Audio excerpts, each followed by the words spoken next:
ফেরাউন তার স্ত্রীকে কেন হত্যা করেছিল। মূসা আলাইহিস সালাম যখন ফেরাউনকে ইসলামের দাওয়াত দিল, তখন ফেরাউন আল্লাহকে অস্বীকার করলো। কিন্তু ফেরাউনের স্ত্রী আসিয়া রাদিয়াল্লাহু তাআলা আনহা মূসা নবীর ইসলামের দাওয়াত শুনে আল্লাহর প্রতি ঈমান আনলেন এবং গোপনে গোপনে আল্লাহ তাআলার ইবাদত করতে থাকলেন। ফেরাউন একদিন জানতে পারলেন তার স্ত্রী ইসলাম ধর্ম গ্রহণ করেছে এবং গোপনে আল্লাহর ইবাদত করছে।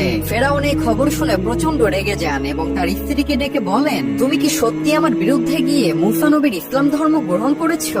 আসিয়া তখন সাহসের সাথে উত্তর দিয়ে বললেন, হ্যাঁ, আমি আল্লাহর উপর ঈমান এনেছি, যিনি সকল কিছুর সৃষ্টিকর্তা। ফেরাউন তখন রাগান্বিত হয়ে তার সৈন্যবাহিনীদেরকে ডেকে তার স্ত্রীর কঠিন শাস্তির ব্যবস্থা করতে বললেন এবং তার স্ত্রীকে নির্মমভাবে হত্যা করা হলো। মৃত্যুর পূর্বে আল্লাহ তাআলা আসিয়া রাদিয়াল্লাহু তাআলা আনহাকে জান্নাতের একটি দৃশ্য দেখালেন, যা দেখে তার মুখ উজ্জ্বল হয়ে গেল এবং সে খুশি মনে মৃত্যুবরণ করলেন। সুবহানাল্লাহ।